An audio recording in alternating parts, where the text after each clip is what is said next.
नमस्कार, बहुत स्वागत है आप सभी का। आप देख रहे हैं सेहत और मैं हूं आपके साथ सोनल।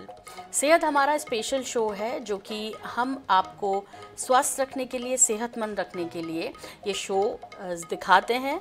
हफ्ते में सोमवार शुक्रवार को ये शो जाता है विशेष तौर पर, और वजह ये कि हम आपको जागरूक करना चाहते हैं। हर बार एक नए विषय के साथ हम आपसे रूबरू होते हैं। तो आज बेहद ख़ास विषय है और विषय है बच्चों के कैंसर के बारे में आज बात करेंगे। कैंसर वैसे ही एक बड़ी बीमारी है, इन सब के बीच बच्चों में कैंसर, और 3 लाख से ज़्यादा बच्चे हर साल कैंसर से पीड़ित होते हैं। इसे समझने जानने की कोशिश करेंगे आज के सेहत में।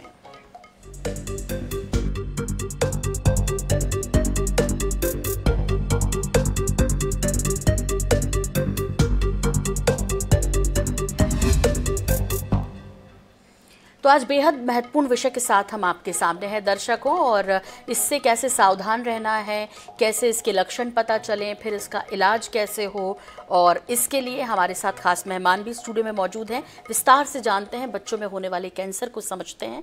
हमारे साथ स्टूडियो में मौजूद हैं बालको मेडिकल सेंटर रायपुर से डॉक्टर रुचि ओझला जी, जो कि सीनियर कंसल्टेंट हैं, पीडियाट्रिक्स ऑन्कोलॉजी विभाग से हैं, MD paediatrics DCH UK, MRCP CH UK fellowship paediatrics oncology UK। बहुत बहुत स्वागत है डॉक्टर रुचि। पहले तो आपका इंट्रो भी काफ़ी बड़ा है, जाहिर तौर पर बहुत महत्वपूर्ण मेहमान आज हमारे शो की आप हैं, और एक महत्वपूर्ण विषय है बच्चों को लेकर। छोटी सी सर्दी खांसी भी होती है तो माँ बाप परेशान हो जाते हैं, लाजमी भी है, समझ नहीं आता, बच्चे बता नहीं पाते। लेकिन बच्चों में कैंसर होना वाकई ये शरीर में सिहरन पैदा कर देता है। पहले थोड़ा इसके बारे में बताएं कि अभी मामले कैसे मिल रहे हैं, क्या कारण है उसके। तो जैसा कि आपने बोला कि एक बहुत ही इम्पॉर्टेंट विषय है कि अगर बच्चों को थोड़ा भी सर्दी खांसी भी हो जाती है तो माता पिता के लिए एक बहुत बड़ा एकदम से विचलित कर देता है। तो कैंसर तो शब्द ही ऐसा है जिसे सुनकर सब एकदम से चिंतित हो जाते हैं। तो इसके लिए हमको ये बताना चाहूँगी कि जो अभी इंसिडेंस है वो जैसा भी आपने कहा कि हर लाख करीब 3 लाख बच्चे वर्ल्ड में डायग्नोज होते हैं कैंसर के साथ। और इंडिया के अगर हम ये इंसिडेंस देखा जाए तो इंडिया में ही अराउंड 60 से 70,000 केसेस पर ईयर बच्चों में, यानी कि अंडर 18 ईयर्स देखने को मिलते हैं। और ये आंकड़े धीरे धीरे बढ़ते जा रहे हैं। इनका कारण एक बहुत बड़ी चीज़ ये है कि बच्चों में जो कैंसर होता है वो अडल्ट्स की तरह उनका ऐसा कोई फिक्स कारण या नोन कॉज नहीं होता है। लेकिन जैसे जो आजकल लाइफस्टाइल चेंजेस है, या जिसके कारण जो एनवायरमेंटल पोल्यूशन है, या फिर जेनेटिक चेंजेस है, जो लाइफस्टाइल चेंज हुई है, उसके कारण मल्टीफैक्टोरियल होता है, कई कारण होते हैं। इसका कोई नोन कॉज नहीं है, बट कहीं ना कहीं ये सब फैक्टर्स इन चीज़ों को और बढ़ा रहे हैं। जी मैडम, यहाँ आपसे ये ज़रूर समझना चाहेंगे कि सबसे ज़्यादा जब हम कैंसर की बात करते हैं तो कई तरह के कैंसर होते हैं, बच्चों में सबसे ज़्यादा कौन सा कैंसर देखने को मिल रहा है? तो बच्चों में जो सबसे ज़्यादा कॉमन कैंसर है वो है ब्लड कैंसर, यानी कि एक्यूट लिम्फोब्लास्टिक ल्यूकीमिया ALL। ये बच्चों में अराउंड जो कैंसर्स के मामले मिलते हैं उसमें से ऑलमोस्ट 30% केसेस जो होते हैं वो ALL के होते हैं, यानी कि ब्लड कैंसर के। तो ये बच्चों में मिलने वाला सबसे ज़्यादा कॉमन कैंसर है। और इसके बाद फिर लिम्फोमा, ब्रेन ट्यूमर, और फिर सॉलिड ऑर्गन ट्यूमर, यानी कि जैसे विल्म्स, हेपेटोब्लास्टोमा, ये सब देखने को मिलते हैं। जी बिल्कुल। डॉक्टर साहब, ये भी समझना चाहेंगे और उससे पहले एक इन्फॉर्मेशन दर्शकों को देना चाहेंगे कि हर साल 15 फरवरी को हम अंतर्राष्ट्रीय बाल कैंसर दिवस के रूप में मनाते हैं। और जैसा मैंने कहा कि INH सेहत का तो ये मकसद रहता ही है कि हम जागरूक करें हर एक उस बीमारी से जो आपको, आपके परिवार में, आपके परिजनों को, किसी को भी हो सकती है, और इसी उद्देश्य के साथ कि हमारा समाज स्वस्थ रहे। ये शुरुआत के साथ साथ बालको जो है बहुत इनिशिएट करता है इन सब मामलों में। तो पहले तो मैं डॉक्टर रुचि बालको को भी धन्यवाद देना चाहूँगी कि एक महत्वपूर्ण विषय उठा रहे हैं, और बालको हॉस्पिटल जो है न सिर्फ इनिशिएट कर रहे हैं बल्कि बेहतर इलाज भी यहाँ पर मिलता है। इस चर्चा के दौरान हम और भी जानेंगे कि किस तरह बाकी अस्पतालों से अलग है, क्या स्पेशलिटी आपको वहाँ मिल रही है, और कैसे वो आपके 100% ठीक हो जाने की गारंटी देते हैं। लेकिन इन सबसे पहले कैसे समझें, कैसे जानें डॉक्टर रुचि कि बच्चे को कैंसर है, क्या लक्षण उसके शरीर में दिखाई देते हैं? तो ये एक बहुत ही इम्पॉर्टेंट चीज़ है, बहुत ही इम्पॉर्टेंट क्वेश्चन है क्योंकि जैसा भी आपने बोला कि 15 फरवरी जो होता है वो अंतर्राष्ट्रीय world international childhood cancer day के रूप में मनाया जाता है, और उसका मेन मकसद ही यही है कि हम अवेयरनेस पैदा करें। क्योंकि जो बच्चों के कैंसर हैं ये बहुत इम्पॉर्टेंट चीज़ें समझना कि ये प्रिवेंटेबल नहीं है और ना इनको आइडेंटिफाई करने के लिए कोई स्क्रीनिंग टेस्ट है। तो जो हमको इसको ठीक करने के लिए इसका अर्ली डिटेक्शन, यानी कि समय पर उसके लक्षणों को पहचान करके समय पर सही जांच करवा के उसके लिए इलाज करने के लिए सही हायर सेंटर में भेजना बहुत ज़रूरी है। अगर हम देखें तो बच्चों के लक्षण के बारे में बात करें तो बहुत ही नॉन स्पेसिफिक होते हैं और इसके कारण इनको समय पर डिटेक्ट करना बहुत मुश्किल होता है। जो इसके सिम्टम्स होते हैं बच्चों के कैंसर के, वो जो कॉमन चाइल्डहुड इलनेस है जो अक्सर बच्चों में देखने को मिलती हैं, ये सिम्टम्स उनसे काफ़ी कुछ मिमिक करते हैं, मतलब उनके ही जैसे ही होते हैं। लेकिन हम उनको कब सस्पेक्ट करें और कब उनको सही समय पर आगे इलाज के लिए जांचें करवाएं, ये इसको हम सिर्फ जागरूकता से ही बढ़ा सकते हैं। तो लक्षणों की बात मैं करूँगी तो सबसे पहले तो फीवर। अगर फीवर हर बच्चे में बुखार देखने को मिलता है, फीवर देखने को मिलता है, तो कब एक पेरेंट्स को या प्राइमरी केयर फिजिशियन जो फैमिली डॉक्टर्स होते हैं उनको कंसर्न होना चाहिए। अगर कोई भी फीवर 2 हफ्ते से ज़्यादा बना हुआ है या फिर बार बार आ रहा है, रिकरेंट है, और उसको हम एंटीबायोटिक्स या इलाज के बावजूद भी उसका कॉज पकड़ में नहीं आया है या फिर उसका ठीक नहीं हो रहा है, तो ऐसे फीवर में ये तुरंत एक रेड फ्लैग होता है कि इसमें कहीं कोई और चीज़ तो नहीं है। तो कैंसर इसके लिए एक बहुत इम्पॉर्टेंट सिम्टम है। उसके अलावा पैलोर यानी कि एनीमिया, बच्चे का अनयूजुअल एकदम पीला दिख रहा है, लेथार्जिक लग रहा है, यानी कि हमेशा टायर्ड रहता है, थका हुआ रहता है। अगर उसको कहीं शरीर पर रैश दिख रहा है और अगर उसको कहीं से ब्लीडिंग हो रही है, यानी कि कहीं पे भी ओरल ब्लीडिंग, माउथ से ब्लीडिंग या यूरिन में, स्टूल में कहीं ब्लड दिख रहा है, तो ये सब चीज़ें जो है वो ब्लड कैंसर में जो हमारे बॉडी में ब्लड में सेल्स होते हैं वो अफेक्ट होते हैं और उसके कारण ये सब लक्षण देखने को मिलते हैं। तो ये बेहद महत्वपूर्ण जानकारी है दर्शकों, और आप इसको बहुत ध्यान से सुनिए, समझिए, क्योंकि बच्चों का मामला है और ऐसे में आप इसे आम सर्दी ज़ुकाम की तरह ना लें कि भाई फीवर बना हुआ है और गले में यदि सूजन आ गई है, गांठ सा फील हो रहा है यदि, या जैसे मैडम ने अभी बताया कि तमाम वो एहतियात आपको बरतने चाहिए दरअसल, जो कि ये इंडिकेट करते हैं कि बच्चों को कैंसर है। लेकिन डॉक्टर रुचि, एक बात आपसे ज़रूर पूछूंगी, आमतौर पे क्या होता है, अभी कोरोना निकला, फिर कोरोना के बाद ये कहा गया कि ये जो है और भी अपडेटेड उसका कुछ वर्जन आ गया है और अब ये लंबा बुखार चल रहा है। ये ज़रूर आप हमारे दर्शकों को सजेस्ट करें कि डॉक्टर भी उस चीज़ को पकड़े या इस दिशा में जांच करें कि हाँ ये कैंसर के लक्षण हो सकते हैं, वरना बच्चे को पीलिया हो गया है या बच्चे को कुछ और है। मतलब कई बार होता है ना, हम आसपास डॉक्टर्स के पास चले जाते हैं, वो हमें सिंपल एंटीबायोटिक्स दे देते हैं, पैरासीटामोल दे देते हैं बच्चों को, खिलाइए ठीक हो जाएंगे। तो ये कैसे तय करना होगा? बिल्कुल, तो ये एक बहुत इम्पॉर्टेंट क्वेश्चन है और हमको जब हम अवेयरनेस की बात करते हैं तो अवेयरनेस सिर्फ पेरेंट्स में नहीं, जैसे कि मैंने पहले भी कहा, हमको primary care physicians, paediatricians, family practitioner, सबको इस चीज़ के लिए जागरूक करना होगा कि जो बच्चों के सिम्टम्स होते हैं कैंसर के वो बहुत नॉन स्पेसिफिक होते हैं। और अक्सर ये देखा जाता है कि क्योंकि बच्चों का कैंसर का जो इंसिडेंस है वो सबको लगता है कि इतना कॉमन नहीं है, तो उन सिम्टम्स को नज़रअंदाज किया जाता है।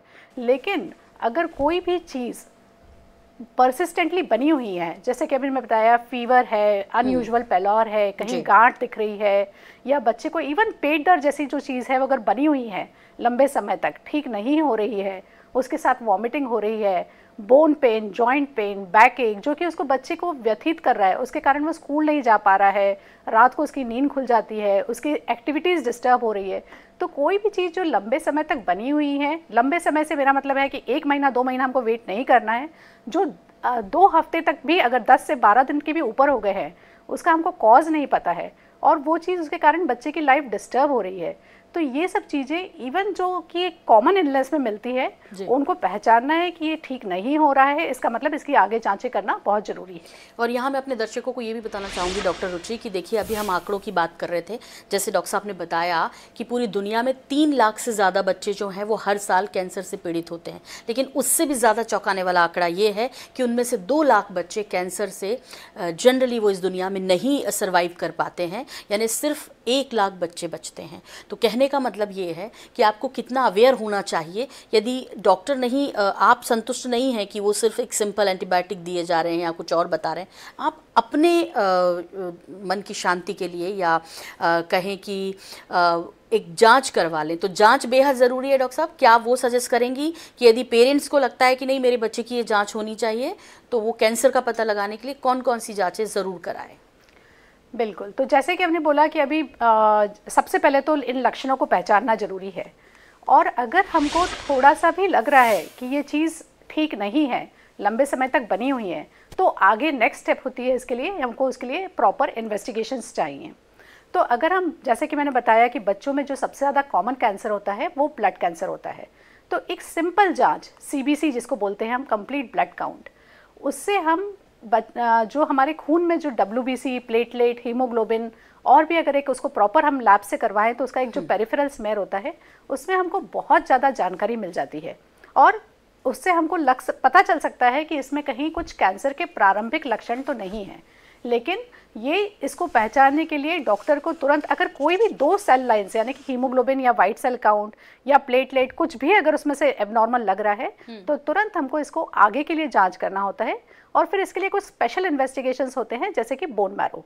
वैसे ये तो थी ब्लड कैंसर की बात। इसके अलावा होते हैं जैसे कि अगर कहीं शरीर में गांठ दिख रही है तो उसके लिए भी बायोप्सी होती है। अक्सर देखा गया है कि बच्चों के गले में कोई गांठ है तो सबको लगता है कि ये तो कॉमन इन्फेक्शन में हो जाती है, जो सही भी है, लेकिन अगर वो गांठ बढ़ी हुई है और अगर उसको उसके साथ फीवर आ रहा है तो बहुत ज़रूरी है कि उसकी बायोप्सी करवाई जाए। और बायोप्सी में सिर्फ खाली उसका एक FNAC करके अक्सर लोग करते हैं कि उसका एक जांच कर लेते हैं और होता है कि नेगेटिव है, लेकिन मैं बोलना चाहूँगी कि ये उसके लिए बहुत ज़रूरी है कि FNAC यानी कि वो सिर्फ एक जगह से निकाल रहे हैं, हमको उसकी प्रॉपर बायोप्सी करके उसका प्रॉपर एक हिस्टोपैथोलॉजिस्ट को दिखा के तभी हम उसको रूल आउट कर सकते हैं कि ये कैंसर है कि नहीं है।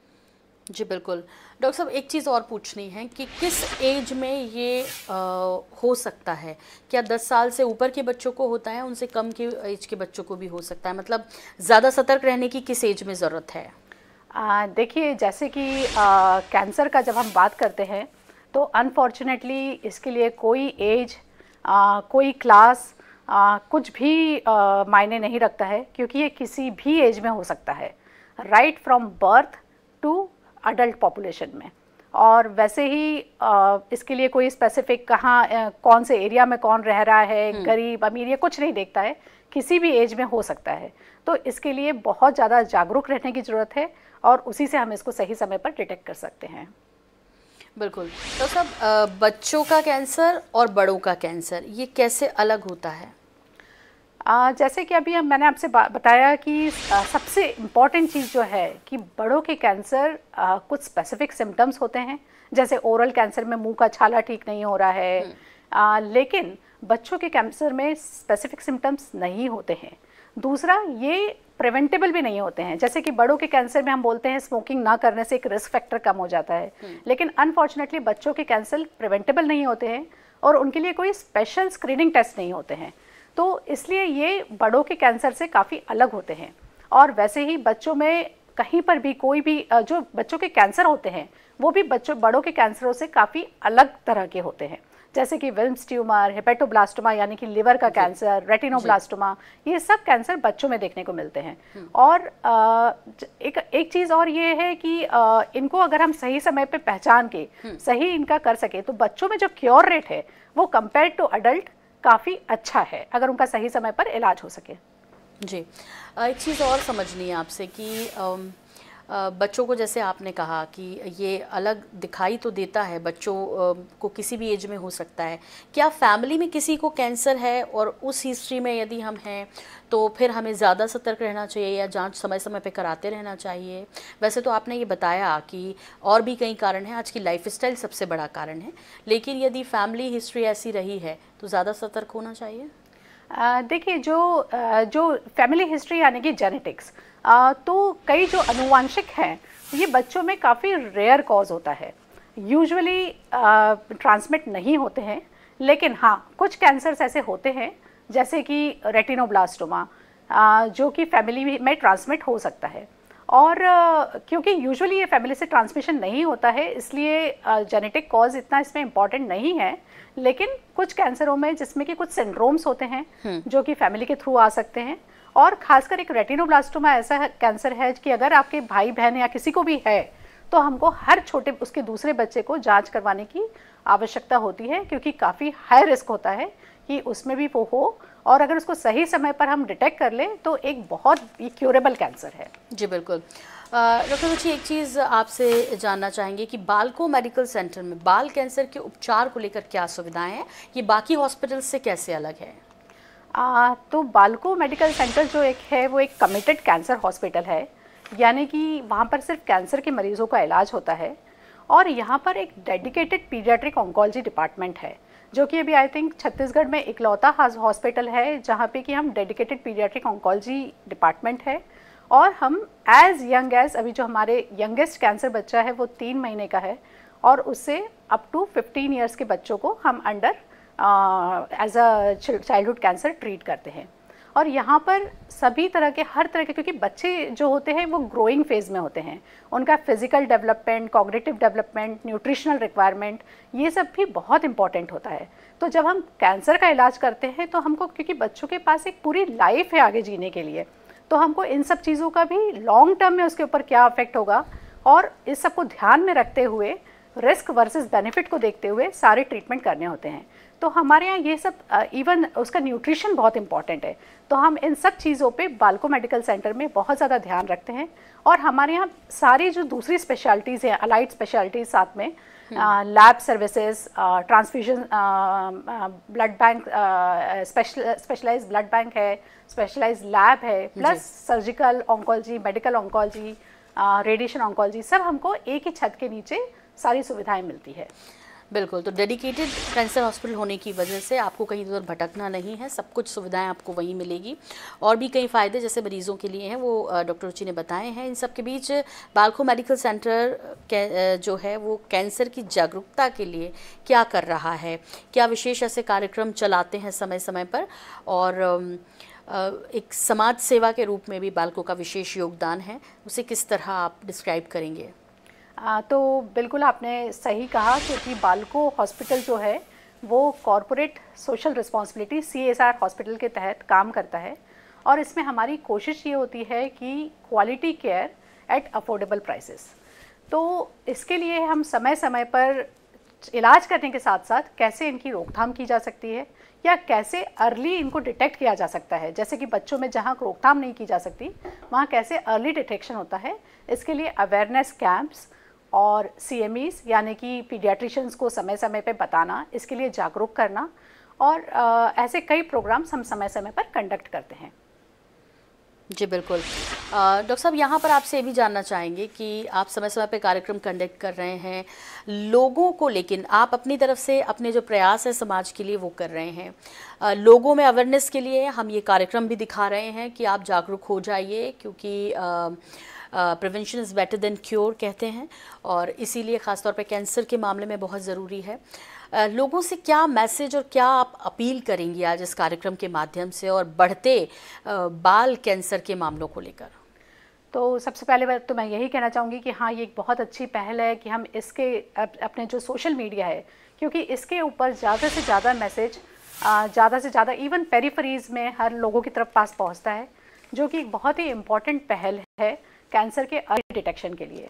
तो मैं एक यही मैसेज देना चाहूँगी कि हर कोई जो ये प्रोग्राम देख रहा है, या फिर किसी को भी, जिसको भी कोई बच्चे ऐसे जो उनके कांटेक्ट में आते हैं, चाहे वो उनके घर में काम करने वाले हों या फिर उनके आसपास रिश्तेदारों के हों या खुद के बच्चे हों या फिर किसी भी, क्योंकि हर स्कूल में हर जगह बच्चों से कांटेक्ट आता ही है। तो हर किसी को ये अवेयरनेस होने की बहुत ज़्यादा ज़रूरत है कि कैंसर के जो लक्षण होते हैं वो काफ़ी कुछ बच्चों के कॉमन चाइल्डहुड इलनेस से होते हैं। तो कोई चीज़ अगर लंबे समय तक यानी कि 10 दिन से ऊपर 2 हफ्ते तक बनी हुई है तो उसका समय पर कंसल्ट करवाएं।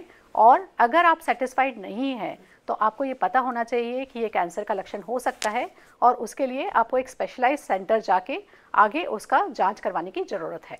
डॉक्टर रुचि, वैसे तो अभी समझ चुके हैं सभी लोग कि कैंसर जो है वो कोई छुआछूत की बीमारी नहीं है, लेकिन उसके बावजूद भी कई लोग हैं जिनमें अवेयरनेस होना बहुत ज़रूरी है और लोग डरने लगते हैं, इवन घर के लोग डरने लगते हैं यदि कोई कैंसर से पीड़ित हो जाए। तो उसके लिए कुछ आप प्रिकॉशंस बताएंगे और क्या मैसेज है समाज के लिए भी कि कैंसर कभी भी छूने से नहीं फैलता है, लेकिन हाँ प्रिकॉशंस किस तरह से लेने चाहिए बाकी लोगों को, बाकी सदस्यों को? देखिए, एक बहुत ही इम्पॉर्टेंट चीज़ है क्योंकि ऑलरेडी जो बच्चे या बड़े भी कैंसर से सफ़र कर रहे हैं उनके लिए एक ऑलरेडी अपने आप में बहुत बड़ा ट्रॉमा शॉक होता है। तो ऐसे में उनको फैमिली की, समाज की, हर किसी की बहुत ज़्यादा सपोर्ट की ज़रूरत होती है। तो सबसे पहले तो हमको ये अवधारणा को कि कैंसर छूने से बिल्कुल नहीं फैलता है इसको बताना होगा, क्योंकि कैंसर एक ऐसी बीमारी नहीं है जो कंटेजियस हो यानी कि इन्फेक्शियस हो। वो हमारे बॉडी में, खुद की बॉडी में जो सेल्स हैं वो अनकंट्रोलेबली मल्टीप्लाई कर रहे हैं और जो किसी को भी हो सकता है, लेकिन वो छूने से नहीं फैलता है, वो हमारे खुद के बॉडी के चेंजेस के कारण होता है। तो ये बात पता होना बहुत ज़रूरी है। और इसके अलावा अगर हम इसका सही समय पर इलाज कराएं तो बच्चों में कैंसर ठीक होने की संभावना बहुत ज़्यादा है। तो इसको एडवांस्ड होने के पहले आप सही समय पर जागरूक हों और सपोर्ट के लिए, क्योंकि एक ही लंबा इलाज चलता है इसका, तो ऐसे समय में हमको फैमिली को सपोर्ट करना बहुत ज़रूरी है। ये आपको पता होना बहुत ज़रूरी है। बिल्कुल। और वैसे तो कोई किसी भी बीमारी का पेशेंट हो उसको फैमिली का सपोर्ट मिलेगा तो आधी बीमारी तो यूं ही दूर हो जाती है और बाकी काम हमारे डॉक्टर्स करते हैं जो कि समय समय पर आईएनएच के स्टूडियो आते भी और आईएनएच सेहत में आपको जागरूक भी करते हैं। आखिरी सवाल मेरा डॉक्टर रुचि आपसे, घर में जैसे आपने कहा कि ब्लड कैंसर के मामले जो हैं बच्चों में सबसे ज़्यादा देखने को मिलते हैं, ऐसे में उनके खान पान में जो मम्मियाँ हैं उन्हें क्या ध्यान रखना है, क्या ज़रूर देना है और किसे कम देना है या बिल्कुल नहीं देना है? ये बिल्कुल, अगेन ये भी एक जैसे मैंने आपको पहले भी बोला कि बच्चों एक ग्रोइंग फेज़ में होते हैं और हमको जब हम उनका इलाज करते हैं तो साथ साथ में उनका लॉन्ग टर्म का भी ध्यान में रखना होता है। तो कैंसर के इलाज के समय जब हम उनको एक मेडिसिन दे रहे होते हैं तो उनके कैंसर के सेल्स के साथ साथ जो नॉर्मल सेल्स होते हैं वो भी उस वक्त उनको भी डिस्ट्रॉय होते हैं, वो भी उनको भी नुकसान होता है। तो उस वक्त इन्फेक्शन की रिस्क बहुत ज़्यादा बढ़ जाती है। तो इसलिए हम उनको एक तो साफ़ सफाई से, हाइजीन से, अच्छे तरीके से रहने का घर में संदेश देते हैं, मैसेज देते हैं। प्लस उसके अलावा खाने में कोई भी बाहर की चीज़, वैसे भी हम जंक तो खैर सभी बच्चों को मना करते हैं, पर स्पेसिफिकली जब बच्चों का इलाज चल रहा है तो उनको कोई भी रॉ यानी कि प्रॉपर तरीके से पका हुआ खाना ही, कच्चा खाना नहीं देना चाहिए, प्रॉपर पका हुआ खाना ही देना चाहिए ताकि हम इन्फेक्शन की रिस्क को कम कर सकें। और वैसे ही हैंड हाइजीन, हाथ धोना, ये सब चीज़ें भी बहुत ज़रूरी हैं। और इसके साथ ही एक चीज़ और, क्योंकि इसमें हमको बॉडी जो बनती है वो सेल्स जो होते हैं वो प्रोटीन से बढ़ते हैं, तो इसलिए उनको प्रोटीन से युक्त डाइट देना बहुत इम्पॉर्टेंट होता है। चलिए, तो उम्मीद है कि आईएनएच सेहत में आपको हर वो बारीक चीज़ के बारे में पता चला है जो आपने बच्चे की सुरक्षा के लिए, रक्षा के लिए, उसके स्वास्थ्य के लिए जानना चाहते थे। इसी उम्मीद के साथ डॉक्टर रुचि औडला जी, आपने इतना महत्वपूर्ण समय हमारे लिए दिया है, हमारे दर्शकों के लिए दिया, इसके लिए बहुत धन्यवाद आपका, बहुत शुक्रिया। और मुझे भी दीजिए इजाज़त आईएनएच सेहत में फ़िलहाल, लेकिन जारी अपडेट का सिलसिला आईएनएच 24/7 पर बने रहिए हमारे साथ। नमस्कार।